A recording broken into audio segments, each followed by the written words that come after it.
बड़हलगंज राज्य के छोटे से गांव में रतन और बिरजू नाम के दो भाई रहा करते थे। रतन बिरजू का बड़ा भाई था। बिरजू जहां अपने पिता सुखदेव के साथ मेहनत से उनके काम में हाथ बटाता आता था, तो वहीं पर रतन हमेशा घर पर आराम करता रहता था। एक दिन सुखदेव ने रतन से बोला, बेटा रतन, अब मैं बुढ़ा हो चुका हूँ। तुम्हारा छोटा भाई तो मेरे साथ खेतों में खूब मेहनत करता है, मगर मैं देखता हूँ कि तुम दिन भर घर में आराम करते रहते हो, पड़े रहते हो। यह सुनो, कल को तुम्हारा विवाह होगा, तुम्हारी संतान होगी। अगर तुम मेहनत नहीं करोगे तो फिर अपने परिवार का पेट कैसे भरोगे? क्या पिताजी, आप क्या बोलते हैं? क्या होगा?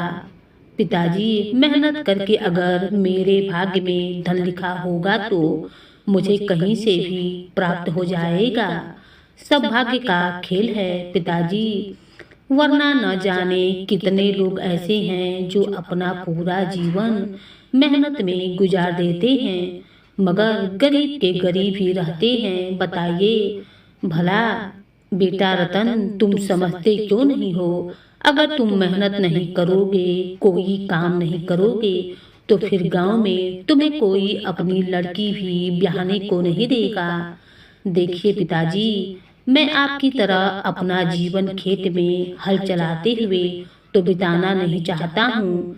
जब मैं छोटा था तब भी आपके पास केवल 2 ही बीघा जमीन थी, और आज भी आपके पास केवल 2 ही बीघा जमीन है। मैं कुछ बड़ा करूँगा। अरे बेटा, कुछ बड़ा करने के लिए भी बड़ी मेहनत लगती है। देखिए पिताजी, जिस दिन मेरे जीवन में भाग्य का दरवाजा खुलेगा ना, उसके बाद आप स्वयं देखेंगे मैं इतना धनवान हो जाऊंगा कि मुझे सारी जिंदगी काम करने की जरूरत ना पड़ेगी। आप देख लेना। सुखदेव निराश मन से अपने खेतों में चला गया। सुखदेव को निराश देखकर उसका बेटा बिरजू सुखदेव से बोला, पिताजी, आज आपका चेहरा फिर से बता रहा है कि आपने भैया से आज फिर से काम की बात की है, और हमेशा की तरह भैया ने आपको भाग्य का पाठ पढ़ा दिया है। क्यों? सही बोला ना? हाँ, कभी कभी मुझे चिंता होती है कि मेरे बाद रतन का क्या होगा। हाँ समझता हूँ, लेकिन चिंता मत कीजिए पिताजी, सब सही हो जाएगा। अगले दिन सुखदेव बिरजू के साथ खेतों पर जाने की तैयारी कर रहा था कि तभी वहां पर गांव का मुखिया आ पहुंचा। मुखिया को देखकर सुखदेव बुरी तरीके से चौंक पड़ा और बोला, मुखिया जी, आप इस गरीब के घर पर सब तो ठीक है। सुखदेव, तुम तो जानते ही हो कि मेरा कोई पुत्र नहीं है सिवाय एक पुत्री के, और अब क्या है कि मेरी पुत्री राधा विवाह के योग्य हो गई है। मैं और मेरी पत्नी अब देख ही रहे हो कि बूढ़े हो चुके हैं। आप कहना क्या चाहते हैं मुखिया जी? मैं कहना यही चाहता हूँ कि मुझे तुम्हारा बड़ा पुत्र रतन बहुत ही ज्यादा पसंद है, और राधा भी उसे मन ही मन बहुत पसंद करती है। अब मैं अपनी पुत्री राधा का विवाह तुम्हारे पुत्र से करना चाहता हूँ। मुखिया जी, आप तो जानते हैं कि रतन कोई काम नहीं करता है। हाँ, तो इसमें चिंता की कोई बात नहीं है। अरे भाई, मेरे पास जो कुछ भी है वह मेरी बिटिया और दामाद का ही तो होगा, और किसका होगा बताओ भला। कुछ दिन के बाद रतन और तब सुखदेव भी मान गया, और कुछ ही दिनों के बाद रतन और राधा का विवाह भी धूमधाम से संपन्न हो गया। विवाह के कुछ दिन के बाद मुखिया ने अपनी सारी संपत्ति राधा और रतन के नाम कर दी और अपनी पत्नी के साथ तीर्थ यात्रा पर चला गया। रतन अपने पिता सुखदेव से बोला, देखा पिताजी, भाग्य का खेल। मैं कोई काम नहीं करता था, मगर भाग्य का खेल देखिए, मुझे राधा जैसी सुंदर पत्नी भी मिली और मुखिया जी की सारी संपत्ति भी। हाँ रतन, बहुत बढ़िया, बहुत अच्छा। अरे बेटा, तुम मेरे बेटे हो, तुम्हारा भला सोचना मेरा काम है। मैं जो बुरा सोचूंगा। लेकिन बेटा, एक बात अपने जीवन में याद रखना, जो व्यक्ति मेहनत नहीं करता है, वह चाहे भाग्य का कितना भी धनी क्यों ना हो, एक दिन उसे अपना सब कुछ गंवाना ही पड़ता है। और हाँ, भाग्य हमेशा इंसान का साथ नहीं देता है, यह मेरी बात याद रखना। अपने पिता की बात सुनकर रतन हंसता हुआ वहां से चला गया। कुछ दिन के बाद बिरजू का विवाह भी मोहिनी नाम की एक गरीब कन्या से संपन्न हो गया। बिरजू के विवाह के बाद सुखदेव बीमार रहने लगा और कुछ ही दिनों के बाद वह इस संसार को छोड़कर चला गया। अपने पिता के जाने के बाद बिरजू और मेहनत करने लगा, तो वहीं रतन हमेशा अपने कमरे में आराम ही करता रहता था। कुछ दिन के बाद रतन की पत्नी राधा और बिरजू की पत्नी मोहिनी दोनों ही गर्भवती हुई। अपने भाई को दोनों हाथों से धन लुटाता देखकर एक दिन बिरजू रतन से बोला, भैया क्या कर रहे हो? आप जिस तरह से दोनों हाथों से धन लुटा रहे हो ना हो, मुझे इस तरह से आपका भविष्य अंधकार में दिखाई देता है। क्या कर रहे हो? अब देख लो।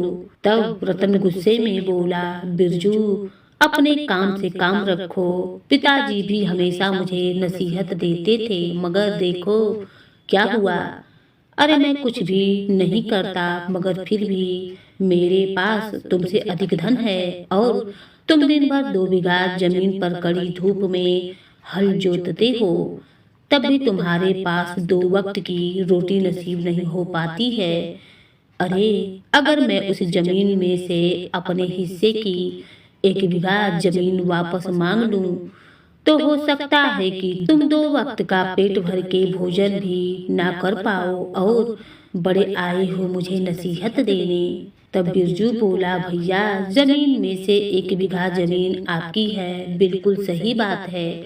आप चाहें तो खुशी खुशी रख सकते हैं। मुझे विश्वास है कि मैं 1 बीघा जमीन पर ही मेहनत करके अपने परिवार का पालन पोषण कर सकता हूँ। इतना बोलकर बिरजू चुपचाप घर से बाहर निकल गया। कुछ ही समय के बाद रतन की पत्नी राधा ने एक सुंदर पुत्र को जन्म दिया और वहीं बिरजू की पत्नी मोहिनी ने एक सुंदर पुत्र को जन्म दिया। यह देखकर रतन बिरजू का मजाक उड़ाते हुए बोला, देखा बिरजू, बात वही घुमा फिरा कर भाग्य पर आ ही जाती है। देखो मेरा भाग्य कितना अच्छा है, मुझे पुत्र की प्राप्ति हुई है और तुम्हें सिर्फ एक पुत्री हुई है। भैया पुत्रियां तो लक्ष्मी का रूप होती हैं, मुझे पुत्री होने से कोई आपत्ति नहीं है। अरे कभी सोचा है कि जब तुम्हारी पुत्री बड़ी होकर विवाह के योग्य हो जाएगी, तब तुम उसका विवाह कैसे करोगे? सोचा है कभी तुम उसके लिए दहेज का इंतजाम कैसे करोगे? भैया मुझे अपनी मेहनत पर पूरा भरोसा है। मेहनत पर भरोसा? अरे इंसान की सारी मेहनत भाग्य पलट की होती है। समय ऐसे ही बीतता रहा और कुछ ही वर्षों के बाद बिरजू की पत्नी मोहिनी बिरजू से बोली, हमारी बेटी 5 वर्ष की हो गई है, परंतु आप तो जानते ही हैं कि बिटिया कितनी जल्दी जवान हो जाती हैं। तुम कहना क्या चाहती हो मोहिनी? मैं देखती हूँ कि आप अपने खेतों में कितनी कड़ी मेहनत करते हैं और पूरे गांव में सबसे अच्छी फसल भी आपके खेतों में ही उगती है। मैं चाहती हूँ कि आप अपने फसल को गांव के जमींदार को बेचने के बजाय राज्य में क्यों नहीं बेचते हैं? मुझे विश्वास है कि आपकी फसल राज्य में बहुत अच्छे दामों पर बिकेगी। हाँ तुम बिल्कुल ठीक कहती हो मोहिनी, कुछ ही दिनों से मेरे मन में भी यही बातें चल रही हैं। अगले दिन बिरजू अपनी फसल काट कर बैलगाड़ी से लाद कर राज्य ले गया। मोहिनी ने सच कहा था, बिरजू की फसल बहुत अच्छे दामों में बिक गई। घर आकर बिरजू सोने की स्वर्ण मुद्राएं मोहिनी को पकड़ाते हुए बोला, अरे तुमने बिल्कुल सही कहा था मोहिनी। मुझे तो विश्वास ही नहीं हो रहा है कि मेरी फसल राज्य में इतने अच्छे दामों पर बिकी है। हाँ, इतनी स्वर्ण मुद्राएं तो मैं वर्षों में भी नहीं कमा पाता था। एक किसान ही बहुत अच्छा और सफल व्यापारी बनता है। अब आप फसल राज्य में ही जाकर बेचा करिएगा। हाँ, तुम बिल्कुल सही कहती हो मोहिनी, अब मैं और ज्यादा मेहनत करूंगा। उस दिन के बाद से बिरजू अपने खेतों में और भी कड़ी मेहनत करने लगा। ज्यादा मेहनत करने की वजह से उसके खेतों में फसल और भी अच्छी उगने लगी। बिरजू उस फसल को बोकर राज्य में बेचता था। कुछ ही वर्षों में बिरजू के पास 25 बीघा जमीन हो गई थी। बिरजू की गिनती अब बड़हल गणराज्य के अच्छे व्यापारियों में होने लगी थी। उसका मान सम्मान भी बढ़ गया। समय ऐसे बीतता रहा। बिरजू की बेटी सुलेखा अब 20 वर्ष की हो चुकी थी। सुलेखा को पढ़ने लिखने का बहुत शौक था, पर उसे जड़ी बूटियों का ज्ञान प्राप्त करने में बहुत दिलचस्पी थी। सुलेखा पूरा दिन जंगल में बिता देती तो वही रतन का बेटा मोहन दिन भर गांव में आवारागर्दी करता रहता था। एक दिन बिरजू ने कहा, बेटी सुलेखा, अब तुम बड़ी हो गई हो। तुम्हारा जंगल में दिन दिन भर रहना सही नहीं है। पिताजी, आप तो जानते हैं कि मुझे जड़ी बूटियों में कितना प्रेम है। तभी सुलेखा की माँ मोहिनी मुस्कुराते हुए बोली, हमारी बिटिया सही कहती है। जानते भी है, अभी 3 दिन पहले गंगा मौसी की तबीयत कितनी खराब हो गई थी। यहाँ तक कि गांव के सबसे बड़े वैद्य ने भी अपने हाथ खड़े कर दिए थे। तब हमारी बिटिया सुलेखा ने ही जंगल से पता नहीं कौन सी जड़ी बूटी तोड़कर लाई और जैसे ही उसने वह जड़ी बूटियां गंगा मौसी को खिलाई, गंगा मौसी स्वस्थ हो गई। यह देखकर तो वैद्य जी पूरी तरीके से आश्चर्य में पड़ गए। कमाल की बात है, हमारी बिटिया इतनी ज्ञानी हो गई और हमें पता भी नहीं चला। तभी वहां पर बिरजू का बड़ा भाई रतन आ पहुंचा और बिरजू का मजाक उड़ाते हुए बोला, भाई बिरजू, अपनी बिटिया को जंगल में जड़ी बूटियों का ज्ञान प्राप्त करवाने की बजाय उसका ध्यान चूल्हा चौका में लगवा दो भाई, क्योंकि विवाह के बाद तो उसे वही करना है ना। ये क्या करवा रहा है? आप देखिए जेठ जी, मुझे लगता है कि आपको मेरी बिटिया पर ध्यान देने के बजाय आपको अपने बेटे पर ध्यान देना चाहिए, जो दिन भर गांव में आवारागर्दी करता रहता है और कोई ऐसा दिन नहीं जाता जब उसकी शिकायत यहाँ न आती हो। बिरजू की पत्नी बड़े ही कठोर शब्द में बोली, अब लड़के तो इस उम्र में आवारागर्दी करते ही हैं।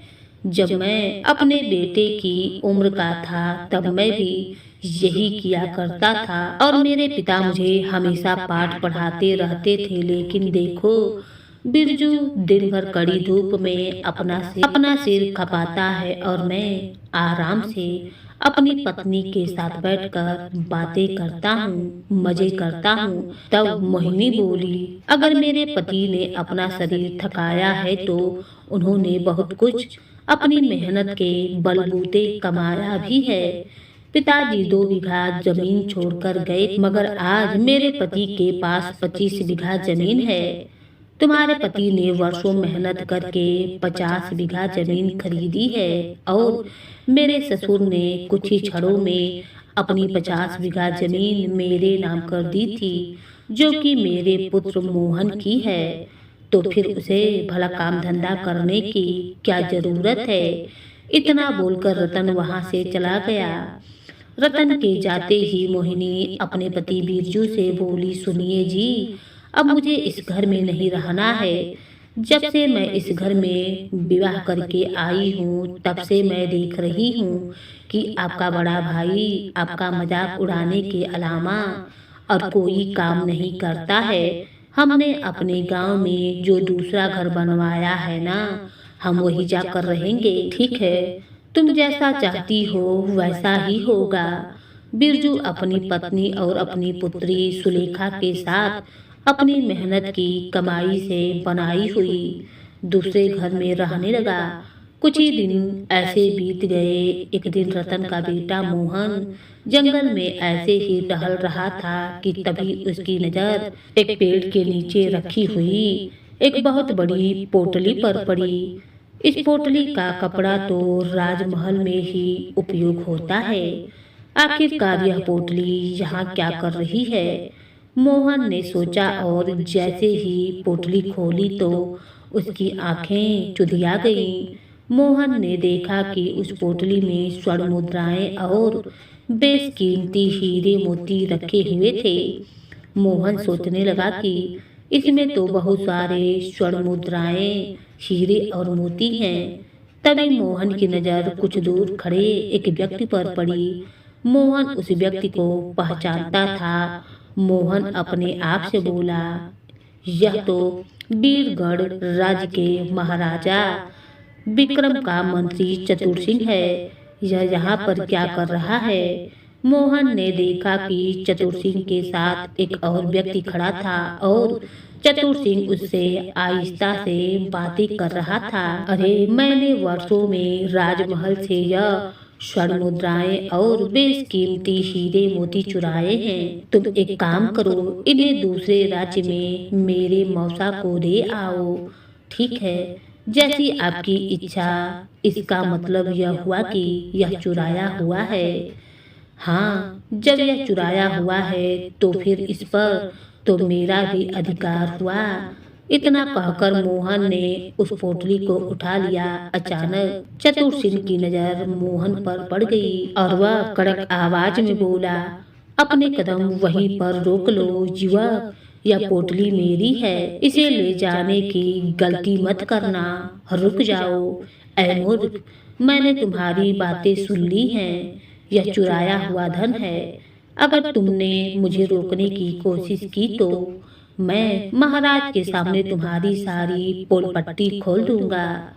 चतुर सिंह गुस्से से मोहन को घूरने लगा, मगर मोहन ने उसे नजरअंदाज कर दिया और पोटली लेकर अपने गांव चला गया। चतुर सिंह उस व्यक्ति से बोला, पता करो यह कौन है, इसे तो मैं सबक सिखाकर ही रहूंगा। पता करो। इधर मोहन उस पोटली को अपने घर ले आया और उसे खोलकर अपने पिता रतन को दिखाने लगा। अरे, तुम्हारे पास यह सब कहाँ से आया? मोहन अपने पिता को सारी घटना विस्तार से बता दिया और बोला, अब आप ही बताइए पिताजी, मैंने सही किया ना? मोहन ने इतना कहा ही था कि तभी वहां पर मंत्री चतुर सिंह और राजा विक्रम सिंह के 2 सैनिकों के साथ वहां पर आ पहुंचे। चतुर सिंह राजा विक्रम से बोला, यह देखिए महाराज, आप मुझसे पूछ रहे थे ना कि खजाने की बेशकीमती स्वर्ण मुद्राएं और हीरे मोती किसने चुराए हैं। यह देखिए महाराज, चोर आपके सामने खड़ा है और आपके खजाने से चुराया हुआ धन भी सामने पड़ा हुआ है। इस चोर का नाम मोहन है। महाराज, सैनिकों इसे बंदी बनाकर कारागार में डाल दो। ऐसा मत कीजिए महाराज, हमने कोई चोरी नहीं की है, ऐसा मत कीजिए। बकवास बंद करो। जी तो चाहता है कि इसके साथ साथ तुम्हें और तुम्हारी पत्नी को भी कारागार में डलवा दूं, लेकिन तुम दोनों बुढ़े हो चुके हो और मैं नहीं चाहता हूँ कि तुम दोनों कारागार में अपना बचा हुआ जीवन बिताओ। अपने बेटे को आखिरी बार देख लो, क्योंकि कुछ ही दिनों के बाद इसे राज्य में सारे आम फांसी पर लटका दूंगा। लेकिन हाँ, इस जुर्म में तुम पति पत्नी बराबर के भागीदार हो। तुम्हें भी सजा मिलेगी और मैं तुम्हारी सारी संपत्ति जब्त करता हूँ और यहाँ तक कि तुम्हारा यह घर भी तुमसे छीन लूं। मैं अब महाराज ऐसा मत कीजिए, यह धन मैंने नहीं चुराया बल्कि मंत्री चतुर सिंह ने चुराया है। मैंने तो इसे जंगल से उठाया था, मैंने कोई चोरी नहीं की। महाराज बकवास बंद करो लड़के, एक तो चोरी करता है ऊपर से झूठ भी बोलता है। सैनिकों ले जाओ इसे। राजा विक्रम सिंह के सैनिकों ने मोहन को गिरफ्तार कर लिया और कारागार में डाल दिया। रतन और उसकी पत्नी की सारी संपत्ति भी जब्त कर ली गई और उन्हें उनके घर से ही धक्के देकर बाहर निकाल दिया गया। रतन अब सड़क पर आ चुका था। रतन रोते हुए अपने भाई बिरजू के घर पहुंचा और उसे सारी घटना बताने लगा। अब भैया बात ऐसी है कि अगर आप मोहन को बचपन से ही मेहनत करना सिखाते तो आज आपको यह दिन देखना नहीं पड़ता, लेकिन आप ऐसा नहीं कर सकते थे क्योंकि आपने तो अपने जीवन में खुद कभी मेहनत तो किया ही नहीं था।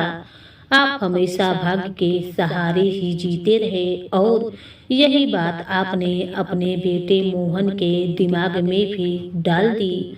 अब आप क्यों रोते हो? तब बिरजू बोला, भैया आप जैसा कहते हो वैसा ही तो हो रहा है, सब भाग्य का ही तो खेल है।